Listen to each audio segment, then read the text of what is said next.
Два случаи, две огромни трагедии, два обвинителски тима, две истраги, еден во Кочани, друг во Тетово. Делуваат исто, но се сосема различни по обемот и ефикасноста. За пожарот во дискотеката Пул само по 10 дена во притвор се 34 осомничени, собрани се илјадници документи, ке се повикуваат 300 сведоци.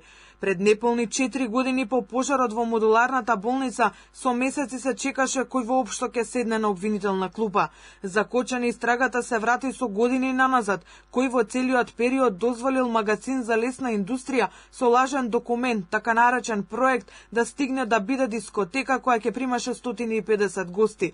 Во однос на Тетово, случајот за тендерската документација и набавката на модуларните болници се уште е во предистражна фаза.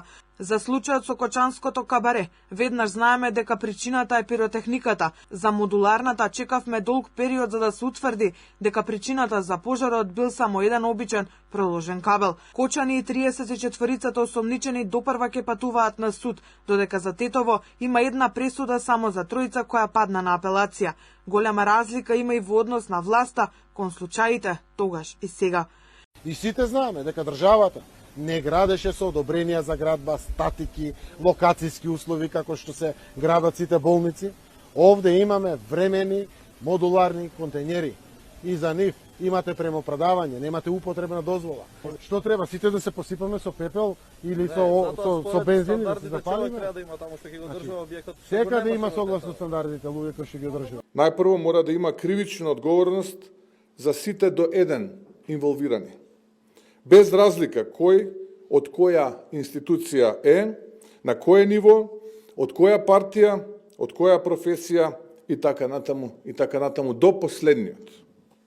Очекувајте, кога станува збор за одговорност, дека нема да има милост.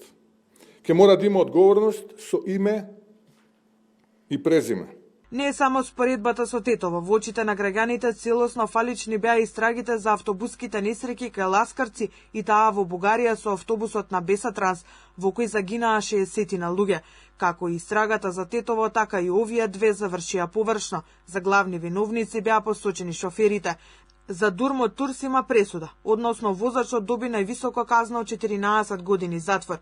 Роднините на загинатите велат дека се жртви на неправедниот систем, се сомневаат дека пролонгирањето кое настана со супервештачењето било со цел заштита на обвинетите. Интересно е што најблага казна доби газдата на Дурмот Турс, фирмата која во контролите на инспекциите по Кочани пак се најде меѓу компаниите кај кои имало неправилности. Слично, површна беше истрагата за автобуската несреќа во Бугарија. Блиските на 45 жртви уште ја чекаат правдата во Македонија и од бугарските судови. Ниту таа истрага не ги одговори сите прашања во јавноста. Најскандалозно беше што опожарениот автобус немал извод од лиценца, но сепак 135 пати ја поминал државната граница. Се префрлуваше вината од МВР во Царинската управа, во Државниот инспекторат за транспорт. Казнети беа двајца цариници кои ги пропуштале автобусите на Бесатранс, но не се истражи кој потпишал фалсификувана лиценца и зошто толку долго се замежувало додека автобусот проаѓал на границата без одветни законски документи. За разлика од сите овие случаи, за Кочанската дискотека истрагата се врати 15 години наназад, од лажниот проект до тоа кој потпишувал фалсификувани лиценци и давал дозволи без да се провери состојбата на објектот.